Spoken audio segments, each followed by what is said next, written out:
श्रद्धेय सुधीजन, ओम नमो नारायणाय।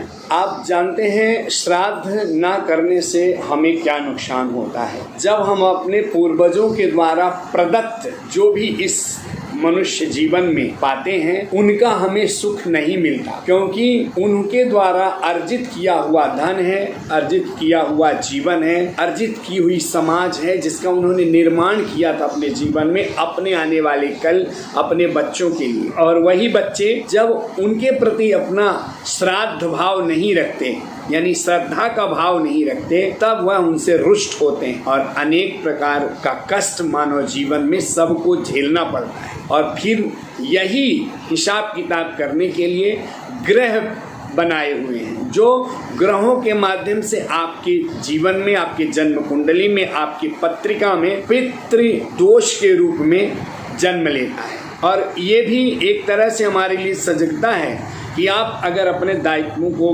By mistake या गलती से भूल गए या आपने नज़रअंदाज किया मूर्खतावश, तो एक बार आपको फिर से पत्रिका कुंडली के माध्यम से, विद्वानों के माध्यम से आपको यह जानकारी हो सकती है। यदि आप इतने ही निष्ठुर हो जाते हैं कि आप उनको मरा मान लेते हैं, जैसे हम जानवर को मान लेते हैं, तो वैदिक संस्कृति इसकी इजाज़त बिल्कुल नहीं देती। अगर आप इस प्रकृति में आए हैं तो आपको कम से कम 5 ग्रास आहुति अपने जीवन में जो आप यूज करते हैं उसके निमित्त देनी पड़ती है। भगवान ने कहा है, श्रोत्रम चक्षुः स्पर्शनम च रसनम घ्राणमेव च अधिष्ठाय मनश्चायम विषयानुपसेवते। तो जिस तरह आप प्रकृति का लाभ लेते हैं, सेवन करते हैं, तो प्रकृति को रिचार्ज करने के लिए, उसका बीज फिर से बोने के लिए 5 आहुति तो आपको रोज हर व्यक्ति को अग्नि में देना चाहिए। आप ऐसा ना करने से आपका यह रोज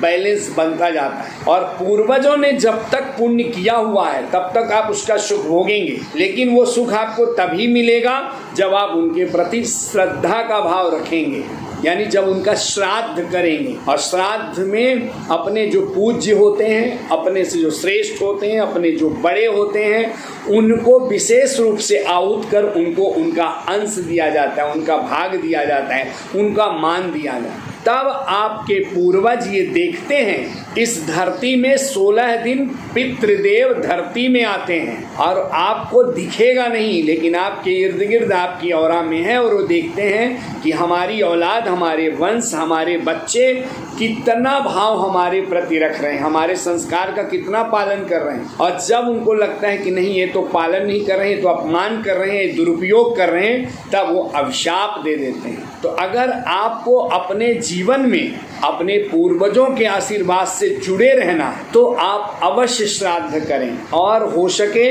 तो 16 दिन तक अपने घर के दरवाजे में, मुख्य दरवाजे में दोनों तरफ, दरवाजे के दोनों साइड थोड़ा सा साफ कर लें, लीप लें, पोत लें, पोछा लगा लें, शुद्ध जल से गंगा जल छिड़क दें और वहाँ पर कोई पुष्प दोनों तरफ रखें और सफ़ेद अक्षत छोड़ दें और एक अगरबत्ती आलू में लगा दें। ऐसा करने से पितरों का स्वागत होता है, वेलकम होता है, और पितृदेव जिस दरवाजे में ऐसा होता है बहुत प्रसन्न होते हैं। और घर के जो भी बड़े बुजुर्ग हों, पुरुष, उनको उनके निमित्त होम आहुति देना चाहिए। ऐसा करने से पितृ बहुत प्रसन्न होते हैं, अत्यंत प्रसन्न होते हैं। और यदि आप गाय, ब्राह्मण, याचक, भिखारी या कुत्ता या कौवा या चींटी, इनके निमित्त जो कुछ भी ग्रास अन्न दान करते हैं, इनको खाने के लिए देते हैं, इनसे पितृ बहुत प्रसन्न होते हैं। क्योंकि वैदिक संस्कृति जो है, सनातन जो संस्कार पद्धति है,